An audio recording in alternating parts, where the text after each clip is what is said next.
Black magic എന്ന് പറയുന്നത് സത്യത്തിലൊരു രണ്ടാമത്തെ വാക്കാണ് അതിനകത്ത് പ്രധാനപ്പെട്ടത്, മാജിക്. അതായത് മനുഷ്യർ മാജിക്കൽ തിങ്കിങ് എന്ന് പറഞ്ഞൊരു വാക്ക് നമുക്കിവിടെ പരിചയപ്പെടേണ്ടതുണ്ട്.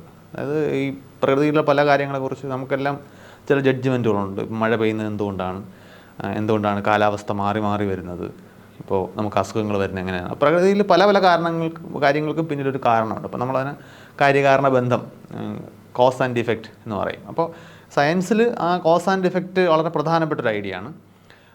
അതിന് നാച്ചുറൽ കോസസ് ഉണ്ട്. അതായത് ഇപ്പോൾ മഴ പെയ്യുന്നതിന് കാരണം ഇവിടുന്ന് തന്നെയുള്ള ജലാംശം മുകളിലേക്ക് പോകുന്നതാണെന്ന്, അതിനകത്ത് ഫിസിക്സും ഒക്കെ ഉൾപ്പെട്ട ഒരുപാട് പ്രതിഭാസങ്ങൾ പ്രകൃതിയിൽ നടക്കുന്നുണ്ട്. ചില ബേസിക് നിയമങ്ങളാണ് ഇതെല്ലാം ഗവേൺ ചെയ്യുന്നത് എന്ന് മനസ്സിലാക്കുക. അതാണ് നാച്ചുറലായിട്ടുള്ള റീസണിങ് എന്ന് പറയുന്നത്. ചില ആളുകളെ സംബന്ധിച്ചിടത്തോളം അവർ മാജിക്കൽ തിങ്കിങ് ആണ് അതിന് വേണ്ടിയിട്ടും ഉപയോഗിക്കുന്നത്. അതായത് അവർ ഇത് കാണുന്നത് നമുക്ക് ദൈവം അനുഗ്രഹിക്കുന്നതാണ് മഴ. അപ്പോൾ ആ രീതിയിലൊക്കെയുള്ള മാജിക്കൽ തിങ്കിങ്. അത് മാജിക്കൽ എന്ന് പറയാൻ കാരണം നമുക്ക് പ്രകൃതിയിൽ നിലനിൽക്കുന്ന ഈ കാര്യകാരണ ബന്ധങ്ങളെക്കുറിച്ച് സയൻറ്റിഫിക്കായിട്ട് നമ്മൾ മനസ്സിലാക്കിയിട്ടുള്ള, അതായത് എവിഡൻസിൻ്റെ അടിസ്ഥാനത്തിൽ നമ്മൾ മനസ്സിലാക്കിയിട്ടുള്ള വിശദീകരണങ്ങളുണ്ട്. അതിന് നിരക്കാതെ അതീന്ദ്രിയമായിട്ടുള്ള അല്ലെങ്കിൽ അതിഭൗതികം എന്ന് വിളിക്കാം, സൂപ്പർ നാച്ചുറലായിട്ടുള്ള പ്രതിഭാസങ്ങളിലേക്ക് ഇതിൻ്റെ കാരണങ്ങൾ ആരോപിക്കുമ്പോഴാണ് അത് മാജിക്കൽ ആണ് നമ്മൾ പറയുന്നത്. അപ്പോൾ മാജിക്കൽ തിങ്കിങ്ങിൻ്റെ പ്രശ്നങ്ങളാണ് നമ്മൾ പലപ്പോഴും ഈ അന്ധവിശ്വാസങ്ങൾ എന്നൊക്കെ രീതിയിൽ മറ്റ് പല രീതിയിലും പ്രതിഫലിച്ച് കാണുന്നത്.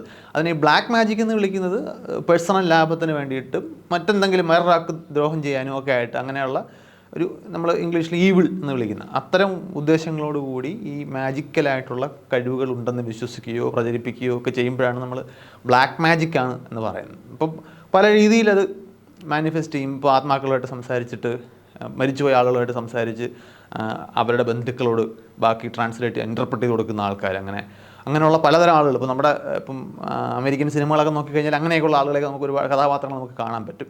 അപ്പോൾ ഇതെല്ലാം ഈ ബ്ലാക്ക് മാജിക്കിൻ്റെ പല വകഭേദങ്ങളാണ്. നമ്മൾ ദുർമന്ത്രവാദം എന്നൊക്കെ വിളിക്കുമ്പോൾ അവിടെ അതാണ് ചെയ്യുന്നത്. ഇപ്പോൾ ഏറ്റവും കൂടുതൽ ഒരുപക്ഷെ അത് ഉപയോഗിക്കപ്പെടുന്നത് മെൻ്റൽ ഹെൽത്തുമായിട്ടൊക്കെ ബന്ധപ്പെട്ടുള്ള ഏരിയകളിലായിരിക്കും. അപ്പം അതാണ് സയൻറ്റിഫിക്കലി ആളുകൾക്ക് തീരെ അവയർനെസ് ഇല്ലാത്തൊരു ഏരിയ. അപ്പോൾ അവിടെ ഈ ബാധ ഒഴിപ്പിക്കൽ, നമ്മൾ പഴയ മണിച്ചിത്രത്താഴ് സിനിമയിലൊക്കെ കാണിക്കുന്ന പോലുള്ള ഒരു മാജിക്കൽ സെറ്റപ്പിൽ അതീന്ദ്രിയ കഴിവുകൾ ഉപയോഗിച്ച് ബാധ ഒഴിപ്പിച്ച് കളയുന്നു. ഇങ്ങനെയൊക്കെ അതെല്ലാം നമുക്കങ്ങനെ ആ ഒരു രീതിയിൽ കാണാം. ബാധ കയറുന്നതൊരു ബ്ലാക്ക് മാജിക്കൽ ആണ് നമുക്ക് പറയാം. ഒരാളെ ഉപദ്രവിക്കാൻ വേണ്ടി, ഇപ്പോൾ നമ്മൾ മുട്ടയിൽ കൂടോത്രം ചെയ്യുന്നു എന്ന് പറയും. മുട്ടയിൽ കുറച്ച് ചിത്രങ്ങളൊക്കെ വരച്ച് എവിടെയും കൊണ്ട് കുഴിച്ചിട്ട് കഴിഞ്ഞാൽ അതിനകത്തുള്ള മന്ത്രങ്ങളുടെ എഫക്റ്റ് കൊണ്ട് മറ്റേ ആളെ ദോഷം ചെയ്യാൻ പറ്റുമെന്നും അങ്ങനെയൊക്കെയുള്ള നമ്മൾ പകുതി തമാശയായിട്ടും പലപ്പോഴും സീരിയസ് ആയിട്ടും ഒക്കെ സംസാരിച്ച് കാണാറുണ്ട്. ബ്ലാക്ക് മാജിക് അടിസ്ഥാനപരമായിട്ട് അതാണ്. അത് നാച്ചുറലായിട്ട് നിൽക്കുന്ന ആ ഒരു പ്രോസസ്സുകളെ ഉള്ള സയൻറ്റിഫിക് എക്സ്പ്ലനേഷൻ എന്താണ്, അതിൻ്റെ വിശദീകരണം എന്താണെന്നുള്ളത് മറന്ന് പകരം അതിനകത്ത് ഈ അതീന്ദ്രിയമായിട്ടുള്ള അതിഭൗതികമായിട്ടുള്ള ഘടകങ്ങളെ ആരോപിക്കുമ്പോഴാണത് ബ്ലാക്ക് മാജിക്കായി എന്ന് പറയുന്നത്.